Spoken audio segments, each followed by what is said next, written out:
فإن الله تعالى وله الحمد لا يكلف نفسا إلا وسعها. Sesungguhnya Allah Subhanahu wa taala walahul hamdu, dan baginya segala pujian, la yukallifu nafsan illa wus'aha. Allah Subhanahu wa taala tidak akan membebani seseorang wus'aha illa wus'aha, kecuali orang tersebut mampu sesuai dengan kemampuannya.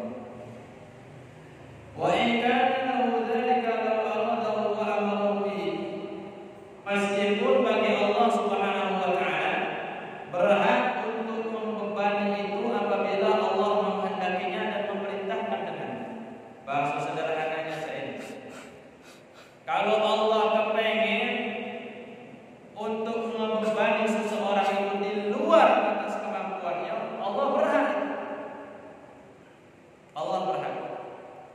Li'anna lahu an yaf'ala fi mulkihi wa sultanihi ma yasha'. Karena sesungguhnya bagi Allah, Dia bisa berbuat, bisa melakukan segala sesuatu apa yang dikehendaki oleh Allah Subhanahu wa taala di dalam kerajaannya dan kekuasaannya.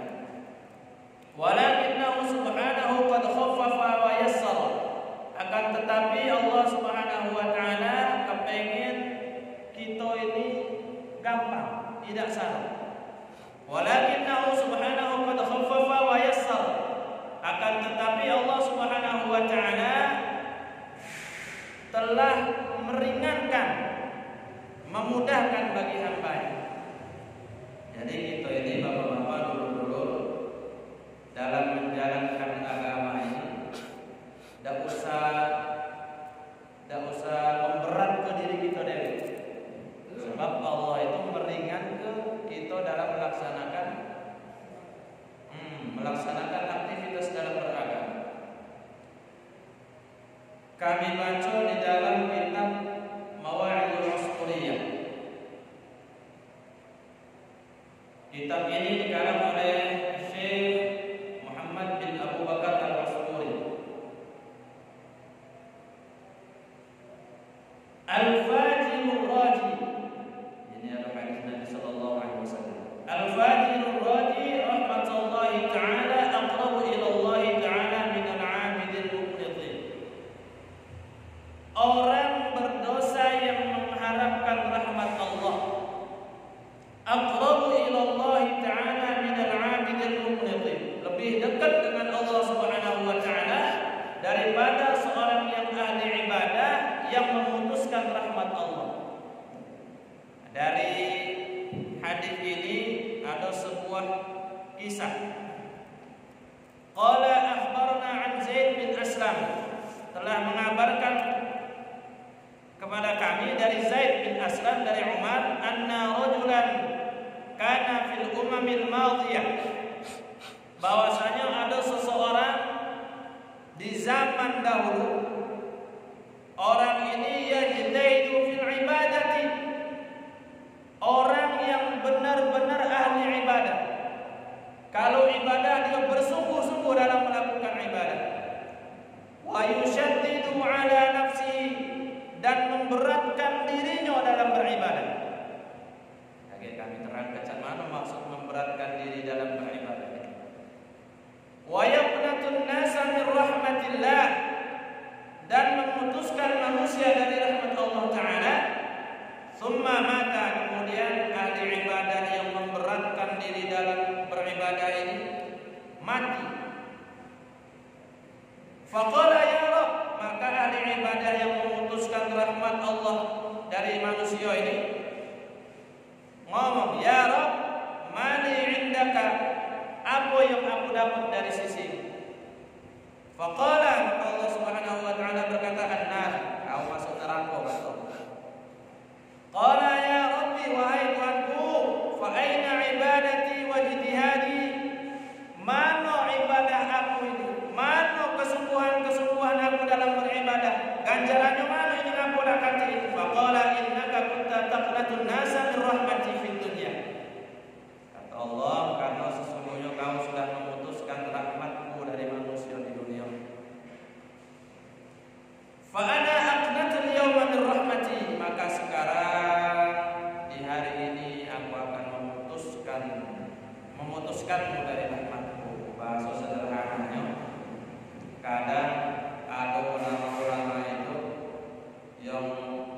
dikit-dikit neraka. Ternyata itu tidak boleh. Kami baca di dalam kitab Riyadhus Shalihin min kalam Sayyidil Mursalin. Kitab ini dikarang oleh Syekh Al-Imam Al-Hafidh Abu Zakaria Yahya bin Sharaf An-Nawawi. Bahwasanya tidak boleh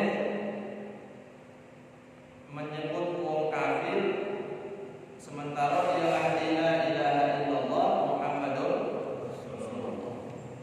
Kami baca di dalam kitab Riyadhus Shalihin ini atau di halaman 594. An Abi Umar radhiyallahu anhu, dari Ibnu Umar radhiyallahu anhu qala, berkata qala Rasulullah sallallahu alaihi wasallam, Rasul sallallahu alaihi wasallam bersabda, idza qala ar-rajulu li akhihi, apabila seseorang berkata kepada saudaranya, ya kafir, wahai kafir, faqad ba'a biha ahaduhuma, maka ucapan itu kembali kepada salah satu di antara keduanya. Fa in kana kama qala wa illa raja'at alaihi, kalau yang diomonginya itu benar, omongannya itu sesuai dengan realita, dengan kenyataan, maka omongan tersebut mengenainya. Tapi kalau omongannya itu tidak sesuai dengan realita, maka ucapan tersebut, kutukan tersebut kembali raja'at alaihi, kembali ke dirinya wong yang kutuk tadi. Wa an Abi Dzar radhiyallahu anhu, dari Abi Dzar radhiyallahu anhu, annahu sami'a Rasulullah sallallahu alaihi wasallam yaqul, dari Abu Dzar radhiyallahu anhu bahwasanya beliau mendengar Rasul sallallahu alaihi wasallam bersabda, man da'a rajulan bil kufri aw qala aduwallah, barang siapa yang memanggil seseorang dengan panggilan kafir atau dengan panggilan wahai musuh Allah, wa laisa kadzalika illa hara alaih. Ini yang penting untuk kita ketahui. Padahal realitanya tidak demikian, illa hara alaih, maka kutukan tersebut kembali atau mengenai orang yang ngomong tersebut. Dua-duanya ini hadis yang diriwayatkan oleh Imam Bukhari dan Muslim. Maka dalam beribadah ini kita tidak boleh memberatkan diri kita, apalagi memberatkan orang lain. Dikit-dikit neraka, dikit-dikit neraka, dikit-dikit neraka. Sementara urusan neraka itu kan hak prerogatif Allah. Bahkan walaupun orang itu melakukan amalan-amalan yang ternyata diterima amalan-amalan ahli neraka, kita juga tidak tahu kan. Apakah dia dinyalakan ke surga? Sebab itu hak prerogatif Allah. Maka kita tidak boleh menjudge seseorang dikit-dikit neraka, dikit-dikit neraka. Tadi hadisnya dua-duanya hadis yang diriwayatkan oleh Imam Bukhari dan Muslim. Kama qala ta'ala, sebagaimana Allah Subhanahu wa taala berfirman, yuridullahu an yukhaffifa 'ankum wa khalaqal insana dha'ifa. Allah Subhanahu wa taala berfirman, yuridullahu an yukhaffifa 'ankum, Allah hendak memberikan keringanan kepadamu, wa khalaqal insana dha'ifa, dan manusia dijadikan oleh Allah Subhanahu wa taala bersifat lemah. Baru kita masuk kepada hal yang memberatkan diri dalam beribadah itu cara. Di sini di kitab Riyadhus Shalihin ini di bab lainnya, di bab fil iqtisad, ada sikap bab membahas babun fil iqtisad fil ibadah, sedang merah dalam beribadah. Qala Allah Ta'ala, Allah Subhanahu wa taala berfirman, Taha ini Taha. Ma anzalna 'alaikal Qur'ana litashqa, kami tidak menurunkan Al-Qur'an ini kepadamu agar kamu menjadi susah. Jadi Al-Qur'an itu diturunkan oleh Allah Subhanahu wa taala tidak untuk buat kita susah.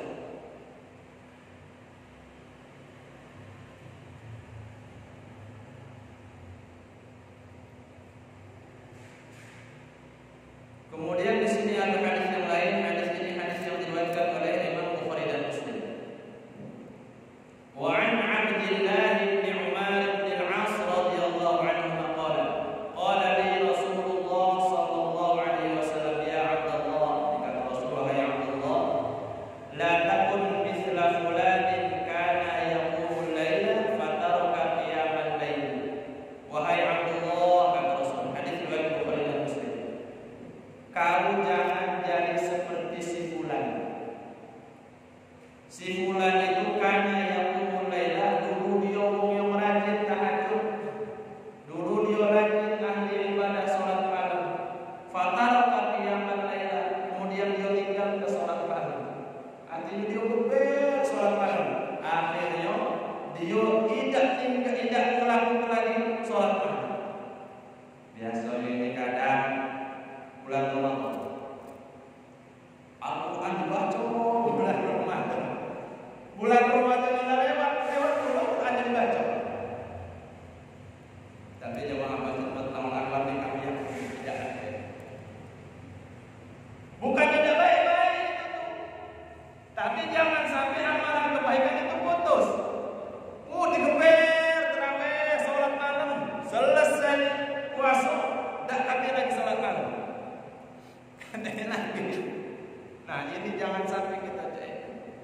Karena tujuan ibadah itu untuk memperbaiki akhlak kita. Maka kalau bisa amalan-amalan itu walaupun sedikit dapat, dan itulah yang paling baik.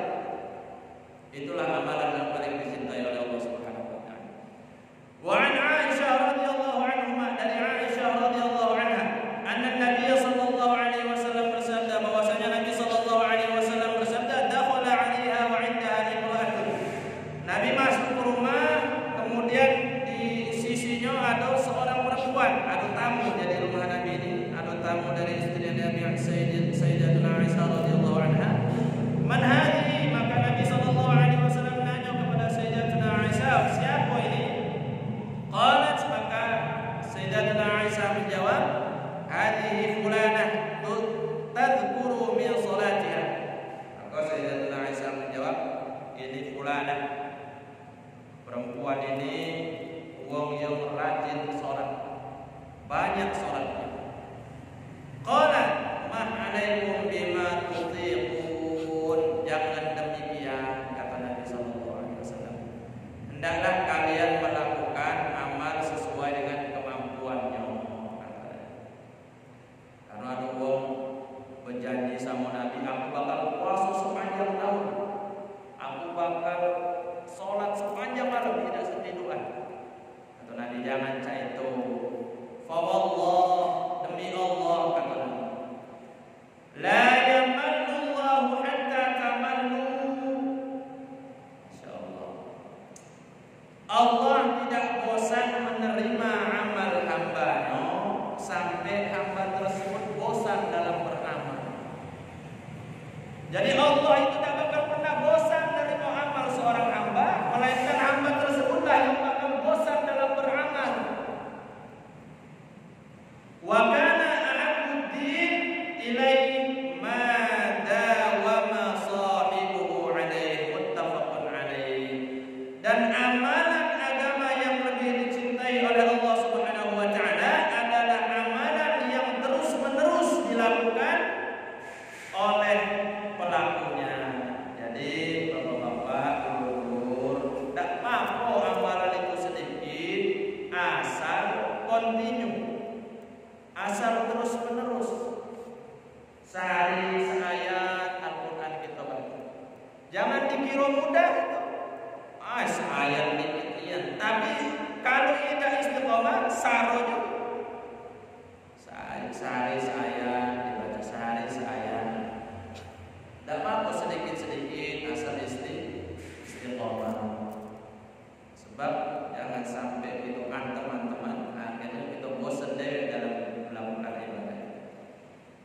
Wa an Ibnu Mas'ud radhiyallahu anhu anna Nabi sallallahu alaihi wasallam, ini dari Ibnu Mas'ud radhiyallahu anhu, bahwasanya Nabi sallallahu alaihi wasallam bersabda, ini hadis yang diriwayatkan oleh Imam Muslim.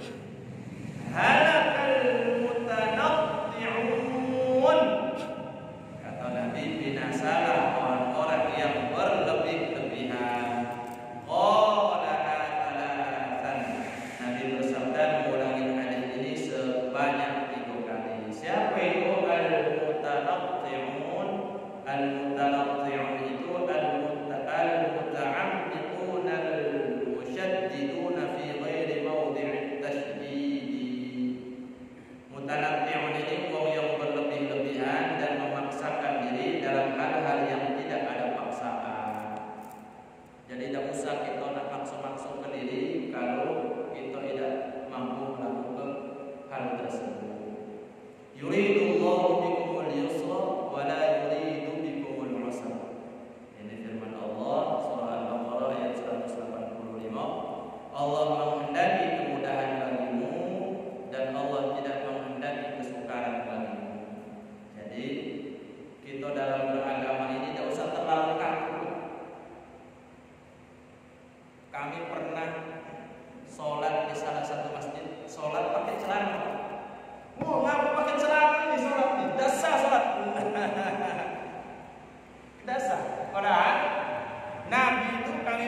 dalam sebuah kitab sholat kadang pakai kain yang dikibut sikok kain yang dikibut ke leher. Kalau dulu kita waktu masih kecil.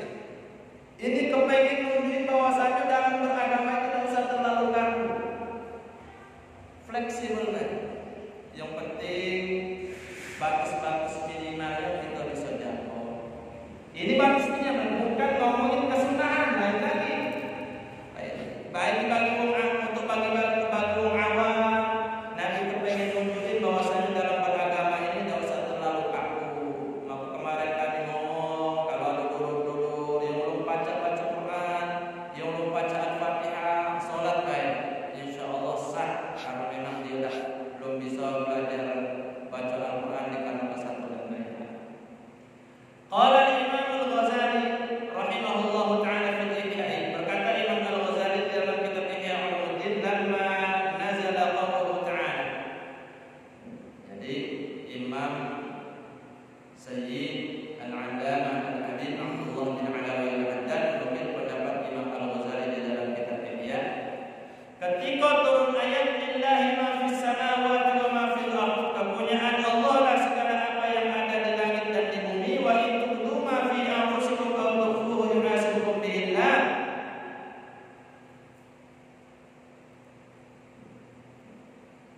Dan jika kamu menampakkan, melahirkan apa yang ada di dalam hatimu, aw tukhfuhu, atau menyembunyikannya, yuhasibukum billah, niscaya Allah akan membuat perhitungan dengan kamu tentang perbuatanmu itu.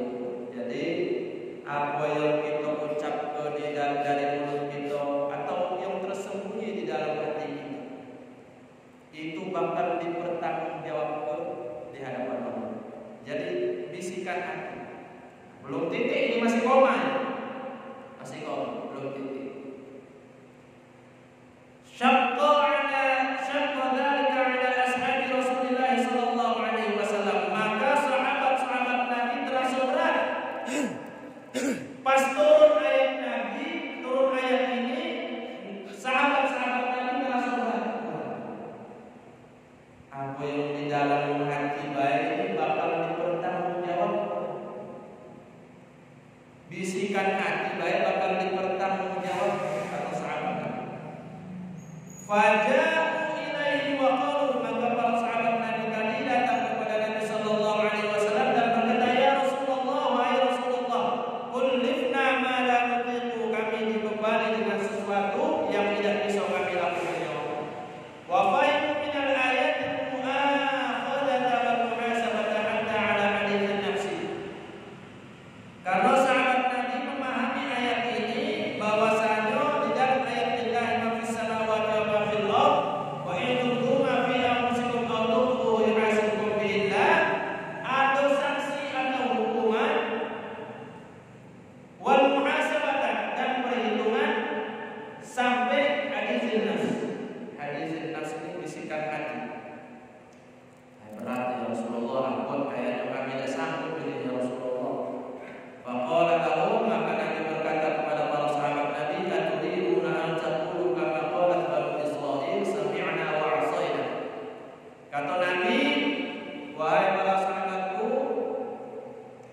apakah kau kepengen mengucap sebagaimana yang diucapkan oleh Bani Israel, kami dengar, kami membangkang, walakin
wa ma haddatsu bihi anfusahum ma lam yaqulu aw ya'malu, selagi mereka tidak ucapkan apa yang ada di dalam hati mereka dan tidak melakukan apa yang ada di dalam hati mereka. Jadi cek ini dulu.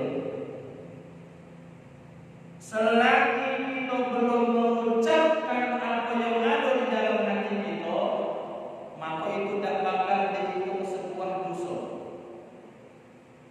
Tapi kalau kita lah terucap, di mana ucapan itu nyakitin orang lain atau lain sebagainya atau semacamnya, barulah itu dianggap sebuah kesalahan. Itu yang pertama. Kemudian yang kedua, kalau kita keliru ini yang perlu digarisbawahi, kekeliruan yang disebabkan karena ketidaktahuan. Contoh melakukan hal-hal yang ada bisa menimbulkan dosa, tapi dia tidak tahu bahwasanya itu perbuatan dosa. Maka kekeliruan yang disebabkan karena ketidaktahuan itu dimaafkan oleh Allah Subhanahu wa taala dan an-nisyan dan dikabulkan. Wa qauluhu ta'ala wa la tamutunna illa wa antum muslimun, dan firman Allah wa la tamutunna illa wa antum muslimun, dan janganlah sekali-kali kamu mati melainkan dalam keadaan beragama Islam. Yang perlu digarisbawahi ini, jangan kalian mati kecuali dalam keadaan beragama Islam. Kami pernah ditanya dulu, Ilham, kalau kita berbuat kebaikan untuk wong tua kita yang sudah tinggal sampai apa tidak? Galak juga kami diskusi waktu kuliah itu, karena di dalam Fakultas Usuluddin itu ada, waktu kami itu ada 4 jurusan rasanya. Jurusan tafsir hadis, jurusan aqidah filsafat, jurusan perbandingan agama, jurusan psikologi Islam. Kadang berdiskusi ringan sama kawan. Kalau kita melakukan kebaikan untuk wong tua kita yang sudah tinggal itu, sampai kami baca di dalam kitab Syarhus Sudur. Syarhus Sudur bi syarhi Halil Maut wal Qubur. Kitab ini dikarang oleh Al-Imam Al-Hafidz Jalaluddin bin Abi Bakr As-Suyuti. Nabi sallallahu alaihi wasallam bersabda, hadis ini hadis yang diriwayatkan oleh Imam Ibnu Majah kalau tidak salah. Inna a'malakum tu'radu ala aqaribikum wa asyairikum. Sesungguhnya amal-amal kalian diperlihatkan ke kerabat kalian dan ke keluarga kalian yang sudah meninggal. Jadi kalau kita punya kerabat, kalau kita punya keluarga, amalan-amalan itu diperlihatkan kepada mereka yang sudah meninggal dunia. Inna a'malakum tu'radu ala aqaribikum wa asyairikum minal amwat, yang sudah meninggal dunia. Fa in kana khairan istabsyaru bih.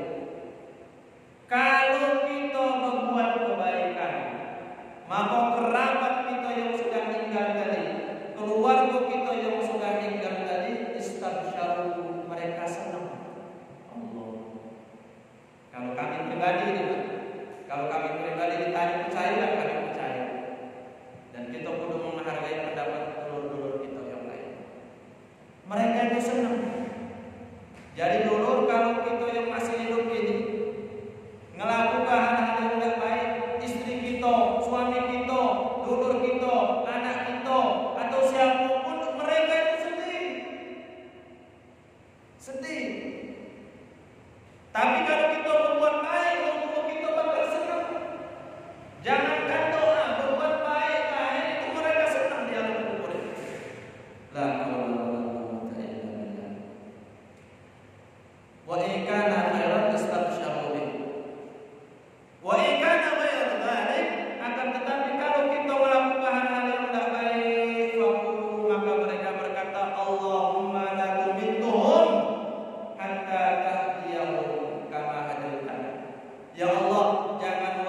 status yang tak bakal pernah lepas dari diri kita. Apa status itu? Status sebagai anak. Walaupun kita sudah jadi kakek, status anak dalam diri kita tidak bakal pernah lepas. Sebab kita lahir dari orang tua kita, bukan dari batu cak semboko. Maka kita sebagai anak sampai kapanpun selagi kita masih hidup wajib berbuat baik sama mereka. Salah satu melakukan berbagai macam kebaikan supaya mereka senang. Dalam kitab Sabilul Intikam wal I'tibar, kitab ini dikarang juga oleh Sayyid Al-'Allamah Al-Habib Abdullah bin Arabi Al-Haddad. Sebenarnya hadis ini juga ada di dalam kitab Al-Jami' As-Shaghir. Kami tidak bawa kitabnya. Nabi SAW pernah ditanya, "Ya Rasulullah, inna abawayya qad mata." Kedua orang tuaku nila mati. Apa yang harus aku lakukan sebagai bakti aku untuk orang tuaku yang sudah mati? Arba'un, 4 hal. Jadi kalau orang tua kita, kakek nenek kita yang sudah meninggal itu kewajiban kita 4. Apa itu? Yang pertama, doa lahu wal istighfar. Ngedoakan orang tua kita dan memohon ampun untuk orang tua kita. Yang kedua, wa i'fadu ahdihima, menunaikan janji-janji orang tua kita. Nah, kita merenung ini Pak. Kira-kira ada tak janji orang tua kita yang belum terlaksana? Yang tahu itu ya diri kita masing-masing. Dipikir-pikir, ternyata ada orang tua kita itu janji yang belum terlaksana. Maka kita wajib menunaikan janji orang tua kita yang belum terlaksana tersebut. Maka kalau janjinya ini terkait dengan harta, maka kompromi sama anak-anak yang lain supaya janji orang tua kita itu bisa terlaksana. Wabilul asdiqaina, dan berbuat baik sama kawan-kawan orang tua kita. Contoh, orang tua kita punya CS kental, punya tetangga, punya kawan, maka kita kudu berbuat baik sama kawan orang tua kita. Bukan kita nak sok-sok akrab sama kawan orang tua kita, bukan. Memang itulah kewajiban kita sebagai anak sama orang tua kita yang sudah meninggal dunia. Orang tua kita punya kawan baik, kita kudu berbuat baik sama kawan orang tua kita itu. Berbuat baik. Sebab di dalam Al-Quran surah An-Nisa itu ayat 36, wa'budullah, sembahlah Allah, wa la tusyriku bihi syai'an, dan jangan mempersekutukan Allah. Wa bil walidaini ihsanan, berbuat baik sama orang tua. Wa bidzil qurba, kerabat, wal yatama, berbuat baik kepada anak yatim, wal masakin, berbuat baik kepada orang-orang miskin, wal jari, berbuat baik kepada tetangga, wal jari dzil junubi was sahibi bil jambi, berbuat baik sama tetangga yang jauh. Jadi ada tetangga dekat, ada tetangga jauh. Berbuat baik sama teman sejawat, wa bis sabil, dan berbuat baik kepada ibnu sabil, wa ma malakat aymanukum, dan berbuat baik dengan hamba sahaya. Jadi kawan orang tua kita itu jadi ada dua kewajiban yang kita kudu berbuat baik dengan mereka. Pertama, mereka jadi kawan orang tua kita. Yang kedua, mereka jadi tetangga. Maka kita dianjurkan untuk berbuat baik sama orang tua, kawan orang tua kita, dan dianjurkan juga untuk berbuat baik sama tetangga. Maka sekali lagi dulu, selagi kita masih hidup, jangan pernah berhenti untuk berbuat bakti, berbuat taat sama orang tua kita. Dan yang keempat apa itu? Wasilatul rahim allati la tusulu illa biwasitatin, dan menyambung tali persaudaraan bersama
Ada yang nak nanya?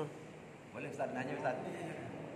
Jadi tadi pas di yang terakhir tadi kan Ustaz ada menjelaskan masalah 4 ya, yaitu orang tua tadi. Jadi kalau ada salah poligami Ustaz, kira-kira kan Ustaz tadi nyebutnya janji ya, janji orang tua. Kalau bahasa sederhananya tuh jarang ya orang tua janji setelah meninggal ini. Mungkin lebih ininya ada pesan, permintaan. Wing kone kalau bapak dak kate tolong ya kuburan bokah dibangun. Atau kage jangan lupa kage kalau bapak dak kate kumpul ke keluarga Yasin tiap malam Jumat. Itu sama dah kira-kira antara janji sama permintaan itu tadi Ustaz. Beda ya Ustaz. Termasuk wasiat. Wasiat. Kalau aku mati tolong kubur ke Amerika. Iya. Termasuk wasiat itu kan. Dan wasiat itu tergantung wasiatnya kan. Ada yang wajib kita lakukan, ada yang harus kita lakukan, ada yang haram kita lakukan. Kalau wasiat itu tidak melanggar aturan-aturan agama,